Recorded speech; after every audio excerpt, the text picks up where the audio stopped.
রুক্মিণী তো এখানে। ঋদ্ধি কোথায়?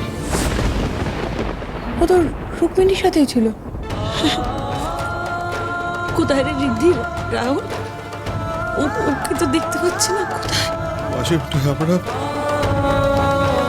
কি হলো? এখানে পাথর প্রতিমার মতো দাঁড়িয়ে থাকবে না উলু শঙ্করটা বাজাবে? কি ধরো দেখি।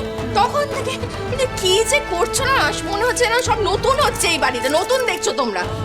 আর তোমরা দুজন মুখ চুন করে দাঁড়িয়ে আছো কেন? বললাম না শুভ দিনে চোখে জল ফেলবে না। কারণ এটা কথা। উফ, পারি না আর। নিমছে যাও গিয়ে ওই দুধ আলতার পাত্রটা নিয়ে এসো দেখি। যাও। পরমা, আমার কথাটা একবার শোনো। না, আমি তোমার কোনো কথা শুনবো না কুনাল। অনেকক্ষণ ধরে তোমাদের অনেক বাজে কথা আমি শুনছি। আর নয়, আমাকে এবার আমার কাজটা করতে দাও। বলছি না হাতে সময় নেই, বরণটা সেরে ফেলতে হবে। কি হলো, দাঁড়িয়ে আছো কেন? যাও। এবার কি হবে ম্যাম? গিন্নিমাকে কি বলবো? কি করে সত্যিটা বলবো? ঈশ্বর, কত বড় পাপ করাচ্ছ তুমি আমায় দিয়ে। একজন মাকে এত কষ্ট দিচ্ছি আমি। ছি, এরপর নরকেও আমার জায়গা হবে না। কিন্তু কাউকে কি করেই বা আমি বোঝাই? এটা ছাড়া আমার আর কোনো পথও খোলা ছিল না। বলটা নেই। এই তো, থ্যাংক ইউ।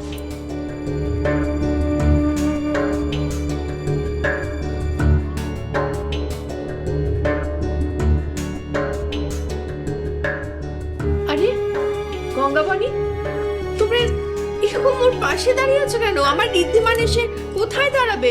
একটু সরে দাঁড়াও। দাও দেখি বরণ ডালাটা দাও। এবার বরণ ডালাটা দাও। আমি আমার ছেলে আর ছেলের বুকে বরণ করি। এসো তোমরাও এসো, দাঁড়িয়ে থেকো না ওখানে। তোমরা এখনো ওর পাশে দাঁড়িয়ে আছো? বললাম না সরে যেতে। ঋদ্ধিমান এসে দাঁড়াবে তো। কি হয়েছে বলো দেখি আজকে তোমাদের? বুঝতে পারছি না। আর ঋদ্ধিমানই বা কোথায়? ঋদ্ধিমান, ঋদ্ধিমান, কি হয়েছে বলো দেখি? চলে এসো। কি ছেলে মানুষই করছো বলো দেখি? এত বড় হয়ে গেছো তবু তোমার ছেলে মানুষই গেল না। স্যার আসেনি গিন্নিমা, আর আসবেও না।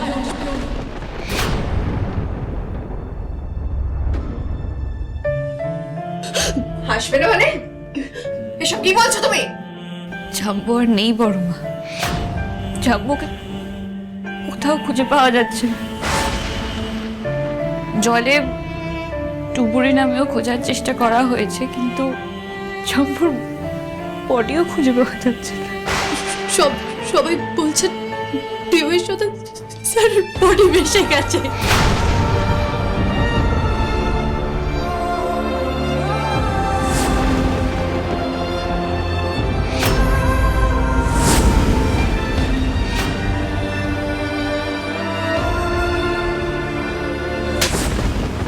তোমার এত বড় সাহস কি করে হলো এই কথাটা বলার?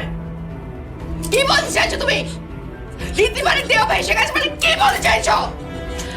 এসব কি বলছে রাহুল? এসব ওরা কি বলছে রাহুল? আমি তো বুঝতে পারছি না। ঋদ্ধিমানের বড় মামি, এই সোফায় নিচে, সোফায় নিচে, সোফায় নিচে। আস্তে আস্তে।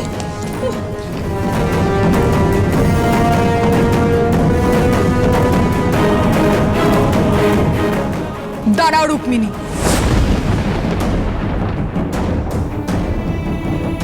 দুতি, ছাড়ো আমায়। Not now দুতি। ছাড়ো। রুক্মিণী কিন্তু যথেষ্ট ট্রমাটাইজ। ট্রমাটাইজ ও নাকি ওর জন্য আমার পরিবারের প্রত্যেকটা মানুষ ট্রমাটাইজ? আরে কেন বুঝতে পারছো না?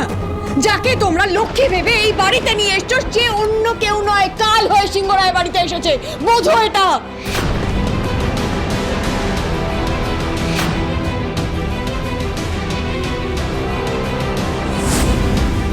খুশি? ডেফিনেটলি খুব খুশি, তাই না? এটাই তো চেয়েছিলে তুমি। যেই মেয়ে বিয়ের পরের দিন তার স্বামীর মৃত্যুর কারণ হয় সে অপয়া ছাড়া আর কিচ্ছু নয়।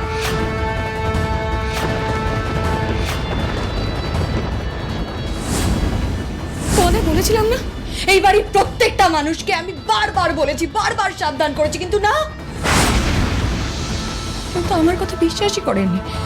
আমি যখন সত্যিটা সবাইকে বলতে গেছি বারবার সবাই বলেছে তুই চুপ করে যাও, এটা সত্যি নয়, তুমি ভাবছো, তুমি ভুল বুঝছো, রুক্মিণী এমন মেয়ে নয়। দেখেছো? এবার তো দেখেছো নিজের চোখে, এবার তো বিশ্বাস করো।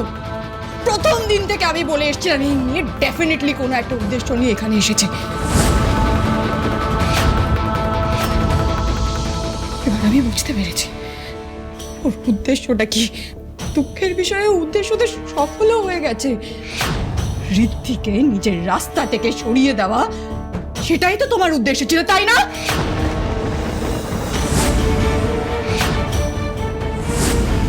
আমি জানি না, আমি সত্যি জানি না তোমার মতন একটা বিবেকহীন মানুষ কি ভাষায় বোঝালে বুঝবে কথাগুলো, কিন্তু চোখ তো আছে তোমার, দেখতে পাচ্ছ তো। দেখো দেখো, নিজের চোখে দেখো, এই বাড়ি প্রত্যেকটা মানুষের চোখে জল আজকে শুধুমাত্র তোমার জন্য। আজ একজন মা তার সন্তানকে হারিয়েছে, একজন সন্তান তার বাবাকে হারিয়ে পাথরের মতন দাঁড়িয়ে রয়েছে, আর আমরা আমাদের সবার প্রিয় ঋদ্ধিকে হারিয়েছি শুধুমাত্র তোমার জন্য। কি চাই তোমার? আর বলো কি চাই? আর কত সর্বনাশ করলে তুমি শান্তি পাবে? বলো তোমার কি চাই? কি চাই তোমার? তুমি কিন্তু ভুল করছো দুতি। আমি শাট আপ! আর একটা কথা বললে আমি কিন্তু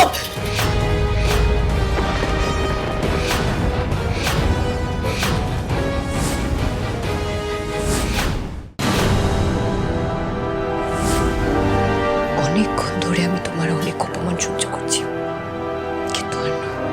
এবার তুমি তোমার সব সীমা পেরিয়ে যাচ্ছ। তুমি মনে হয় ভুলে যাচ্ছ এই অ্যাক্সিডেন্টে আমি আমার স্বামীকে হারিয়েছি। আর একজন মেয়ে হয়ে এইটুকু নিশ্চয়ই বোঝো স্বামী হারানোর কষ্টটা কি হয়। তাই আমি এই বাড়িতে কাল হয়ে ঢুকেছি না লক্ষ্মী হয়ে ঢুকেছি সেটা তো সময় বলবে, কিন্তু এখন আমাকে এই বাড়িতে ঢুকতে দাও, না হলে কি কি করবে তুমি? হ্যাঁ, যেভাবে ঋদ্ধিকে নিজের রাস্তা থেকে সরিয়ে দিয়েছো, নিজের পথ থেকে সরিয়ে দিয়েছো নিজের স্বার্থ সিদ্ধির জন্য, সেভাবে আমাদেরকেও সরিয়ে দেবে তো? আমিও দেখব কিভাবে তোমার এই সিংহরায় বাড়িতে গৃহপ্রবেশ হয়।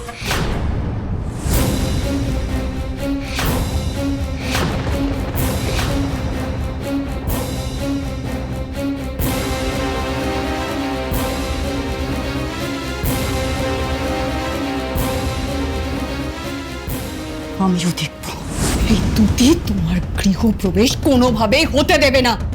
যে অসৎ উদ্দেশ্য নিয়ে তুমি এই বাড়িতে এসেছো, সেই অসৎ উদ্দেশ্য কোনোভাবেই আমি সফল হতে দেব না।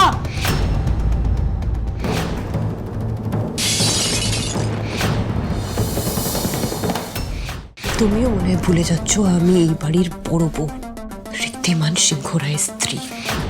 আর সেই অধিকার ঋদ্ধিমান সিংহ রায় নিজে আমাকে দিয়েছেন, মা দিয়েছেন। তাই তুমি আমার পথে কাটাই বেছাও বা ফুল ছড়ো, এই রুক্মিণী সিংহ রায়ের গৃহপ্রবেশ তুমি কিছুতেই আটকাতে পারবে না।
নিশ্চয়ই কেউ ড্রাইভে নেই, আমাকে এই সুযোগেই বেরিয়ে যেতে হবে।